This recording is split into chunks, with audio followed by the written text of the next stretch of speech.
Welcome to this new SAP Tech Bytes video. In the previous video, we looked at the SAP Audit Log Service. We created some credentials for it. We interacted with the SAP Audit Log Viewer, and we were able to extract some data via the API. So we could say that we are sort of familiar with the type of data that we can get from the API. In this video, we're going to connect the SAP Cloud Integration to the SAP Audit Log Service. So we're going to use Cloud Integration to extract the data that's available via the API.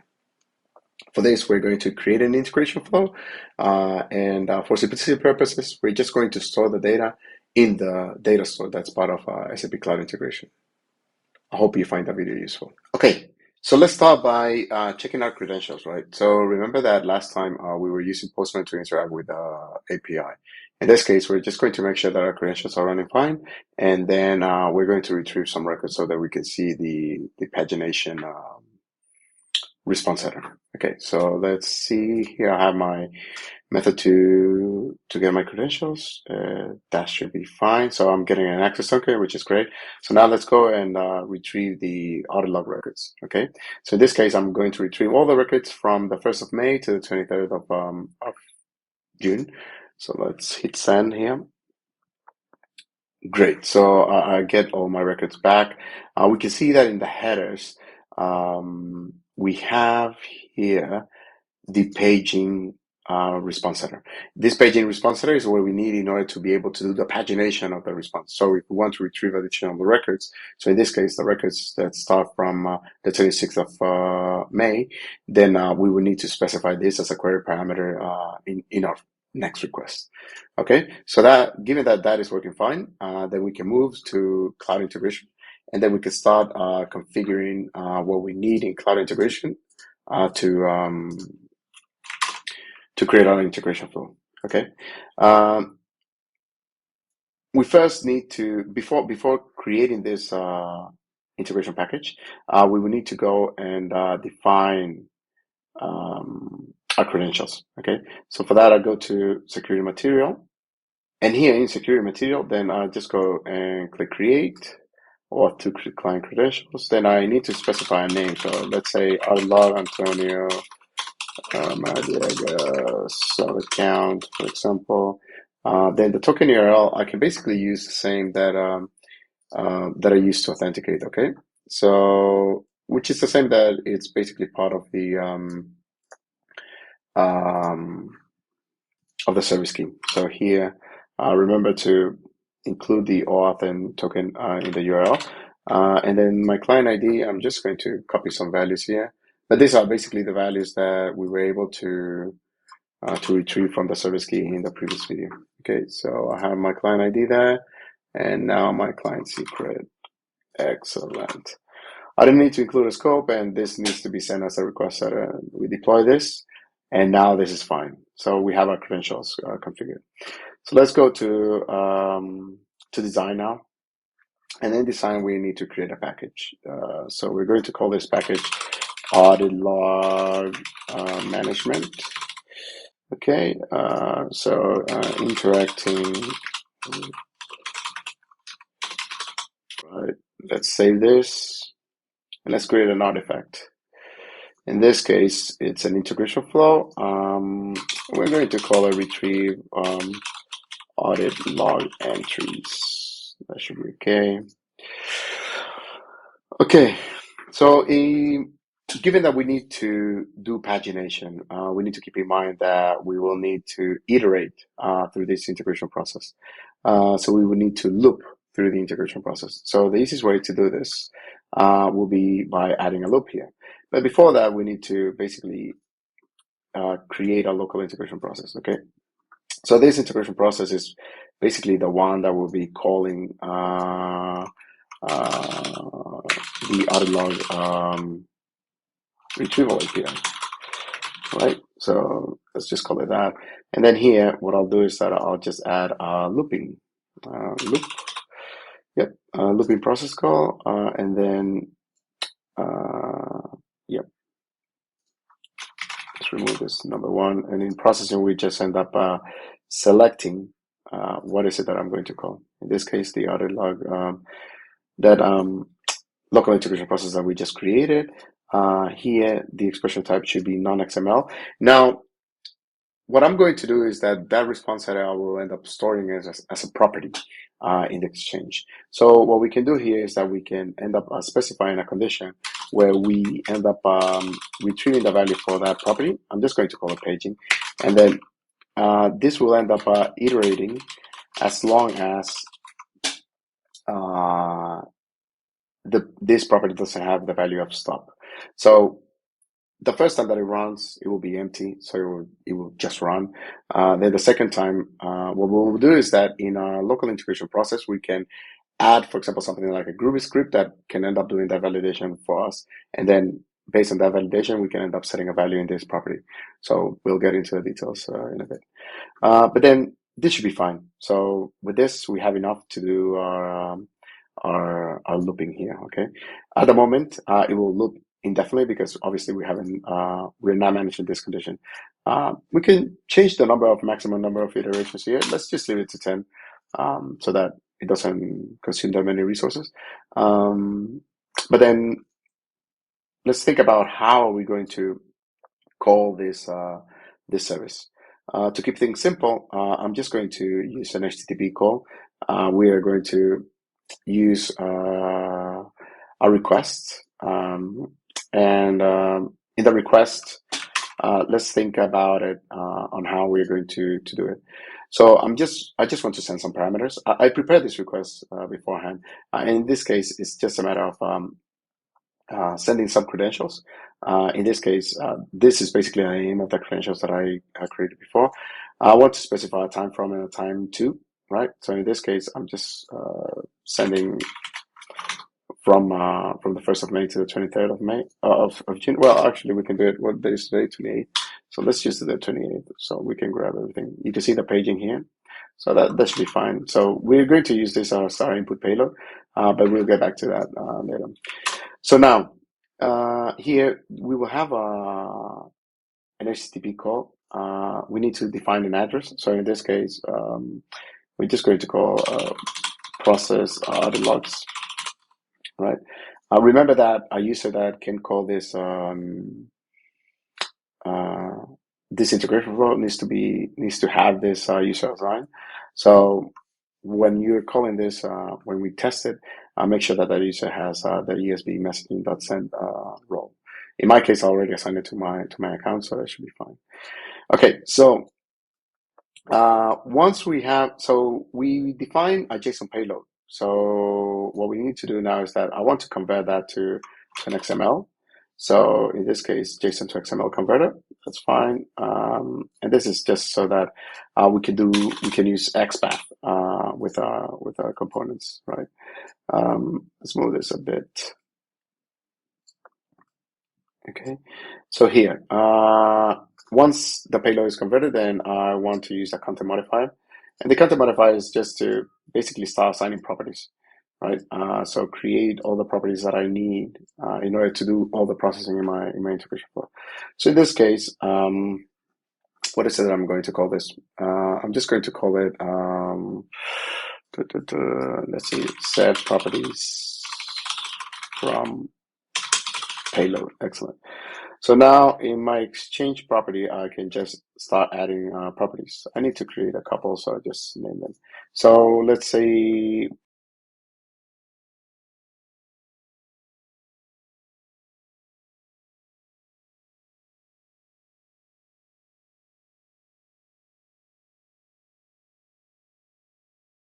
and that should be fine.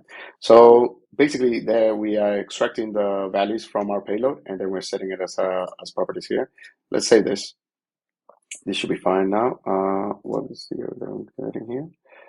Let's see.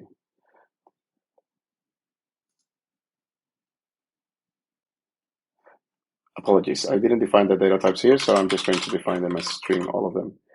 That's all I need. Yep. And now that I've defined that, that should be okay. Let's see what other problems are. Invalid format for condition expression. Okay, there we go. Say this. Okay, excellent. And my loop is, there's a problem here. So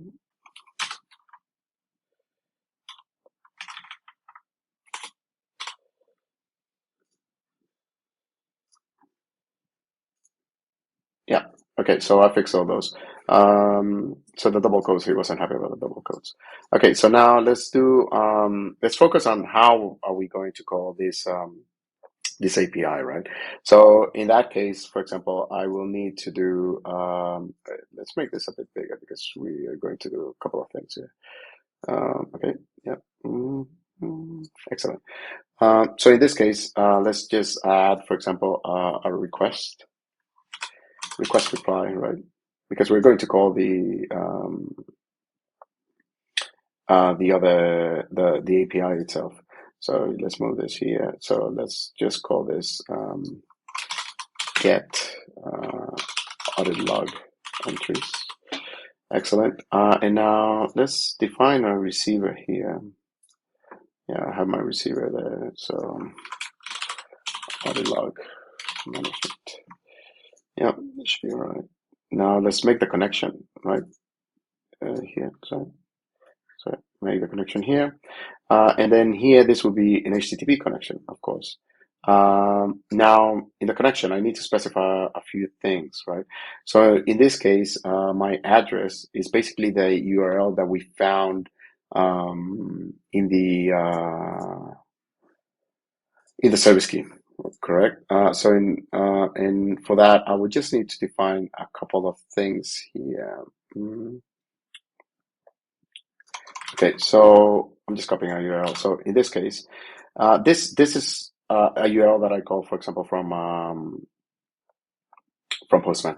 But given that these are hard coded here, we need to specify the properties that we defined previously, right? So here I'm just going to define here, for example, property dot time from, correct? And then I will do the same for the time to. Time. And here I'm just going to specify the paging property because the value that's there, I just need to pass it if it exists. If not, then if it's empty, then it will just send an ampersand at the end, and that's not a problem. Okay. Actually, this should go down here. Yeah, that's the right way to do it. So, yep. So that should be fine there. Let's see what else I'm missing. Yeah, okay. So now I need to do a get. I don't need to send a body. I need to specify an authentication. The authentication is auth to client credentials. Now this, I already have it in a property, right? Because I defined it above, and I call it server count credentials, and that should be it. Request headers, response headers, I run them all. I don't need to send any headers, so that's fine. And then just like that, I've defined my connection to the API. Okay, let's say this. Now, once I do this, what I want to do is that I want to store it in data store. Okay, I don't want to send it anywhere yet, so I'm just going to, to send it to the data store. So I'm just going to write here the data store operations. I'm going to write payload. I'm going to call it. And in the processing, I'm just going to set a name here, Cloud Foundry log entries. Okay. Now we are going to be iterating through it. So I will use a variable that will be index change that's called a camel loop index. But first I need to define that. I need to set it before. So I will set it right now. I don't want to encrypt the message. I don't need encryption here. I will include the message headers and I'll rewrite any existing messages in case there's a problem there. Now the entry ID, I'll leave it blank because I want to set it in a different way. Okay. So this entry ID, I can end up, so if we look at the documentation for data store write operations, we can see that if we define a value for something that's called the SAP, what is it? Yeah, the SAP data store ID. So this header, if I specify a value for it, then that's the name that, for example, that entry will have in the data store. So what I'll do is that I'll just I'll copy this. I'll create a header for that. So let's do it here. We need to define that before we're able to write. So I can just create a content modifier here, and I'll just set that value. I need to define it as a header. Remember that. So create. This will be an expression. And in my expression, I will just, this is a simple expression. So I can just do the concatenation of, for example, the values there. So in my case, what I will do is that I'll use another value that's as a header, which is the correlation ID.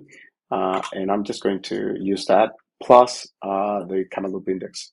Okay, we'll see that how the name ends up there, but here it is. So header MPL correlation ID underscore the loop index. So in the end, my entries, when you see them in the data store, they will end up having an underscore 0, underscore 1, underscore 2, underscore 3, just so we know which payload was retrieved at which step of the looping. Okay. So that's fine. So then we write the payload. We don't need to specify an entry ID because we've defined the SAP's data store ID value in this block. And then now what we're missing is that, remember that we need to process the response headers, right? And then if we see the paging response header, then we need to set that as a property in our exchange, okay? So here, we're going to add a Groovy script, right? And here, I'm just going to name it process response, something like that. Yeah. That should be fine. Yep. And then for processing, I need to, I don't have a script file right now, so I'm just going to upload it.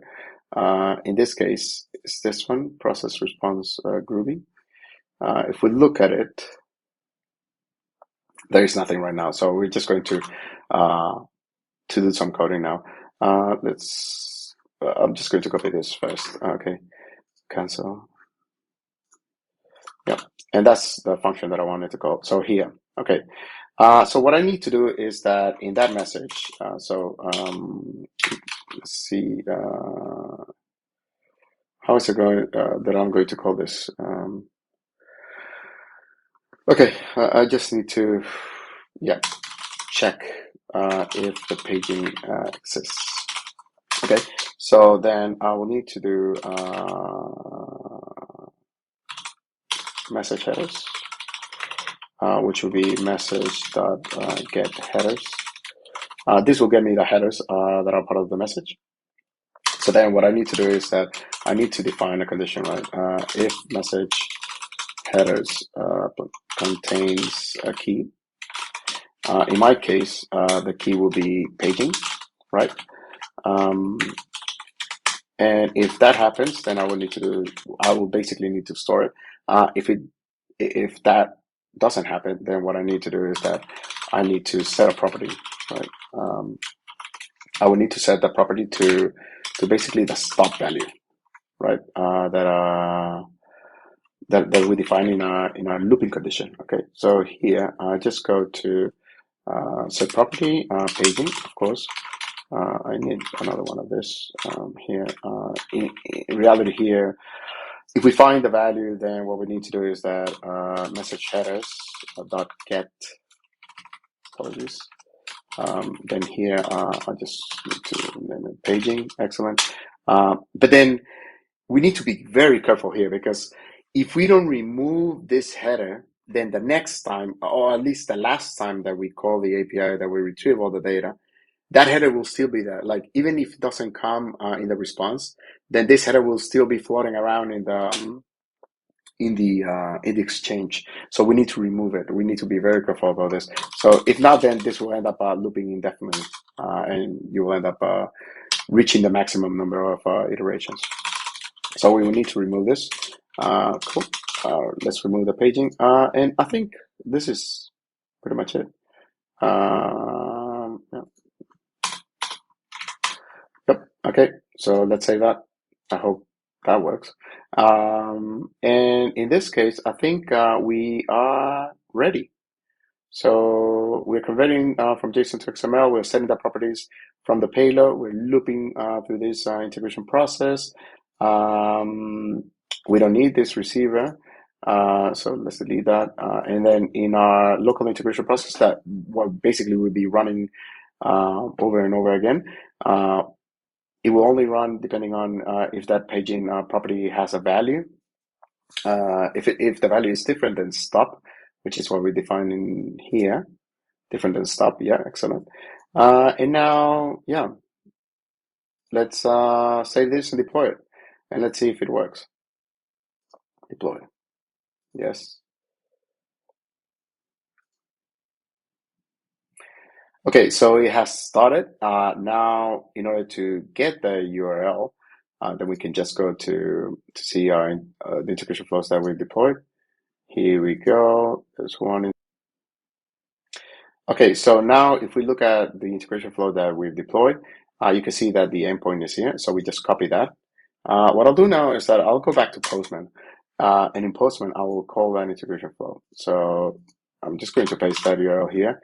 And you can see it that it's basically that process audit logs. Okay, I've set up my credentials already. In the body, I've defined the parameters that parameter payload that we talked about before. So here you can see that the sub account credentials are not what I deployed. So Antonio Maradiaga sub account, and that I think let's see if it works. Send this. Okay, there is a problem here. Okay, there's a problem there, so I'm just going to fix that. Okay, so I figured out what the problem was that I was facing. So the problem was that when I convert this, this includes a root element. So then the path is actually root slash parameters slash paging, for example. So in this case, I'm just going to use double slashes so that it goes straight to the parameters and then paging. So let's save that. And then let's try deploying it again. Let's check the deployment status here. Deployment status. And it will start soon. Once deployed, then we will send another message from Postman. Okay, so there it is. It's been deployed. Now let's go to Postman and send another request. Let's see what happens. Excellent. So I was able to basically retrieve some data from the API. That's correct. Now let's expand this to be from the 1st of May. Okay, hit send.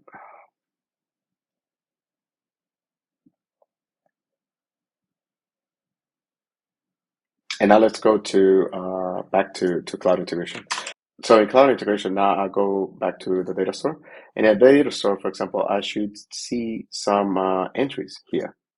And we can see them here, right? So in the first request that we did, you can see here that it actually did some pagination. So the first time it called the API, this is the response, and this is the second time it called the API. Okay, and in the second request that I did, it actually went to the API 4 times. So we can see here 0, 1, 2, 3. Right. So let's just see what we have for one of these payloads. Okay. So let's download this, and then we can explore it to see the contents that we have there. Okay. Okay. So you can see here that this is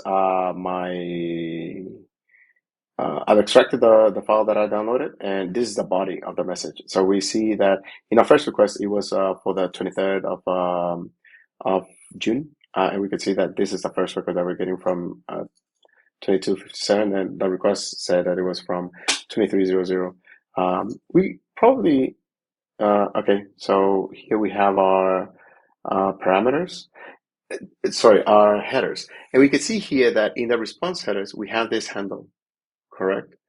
And this is basically the handle that we were talking about. So we can see that the response actually return us a handle, the paging parameter, and this paging parameter is basically what this paging, sorry, the contents of this paging is what we're sending in our second request. So that's why we have it in our headers. And this, for example, will end up, that's why there was an additional request to the API. Okay. And then if we download the second request that we did, we will see that that parameter is no longer there. So I'm just extracting that, and I'm going to open it and then share with you so you can see it. So okay, headers. Yeah, let's see it now. So in this case, we don't have that paging header, right? So that's why it's not included here, and that's why our integration flow basically stops after that. Okay, there's no need for me to continue querying the API because there's no more data for me to extract, and that's basically the difference that we will see in the responses. Thank you for making it this far. In this SAP Tech Bytes video, we looked at how we can connect SAP Cloud Integration to the SAP Audit Log Service. We created an integration flow where we process the requests, use the data that's within the request as parameters for our integration flow. In our integration flow, we also implemented a looping mechanism. We saw how this looping mechanism depends on the response headers returned by the Audit Log Service API. We created a Groovy script to process those response headers. And based on that, knowing if we need to call the service again or if we can stop the integration flow. For simplicity purposes, we end up storing the data within SAP Cloud Integration. So for that, we use the data store. In a feature Tech Bytes, we are going to see how we can end up storing the data externally. So for example, it could be in an SAP HANA Cloud or in an object store. We'll see that in a feature SAP Tech Bytes.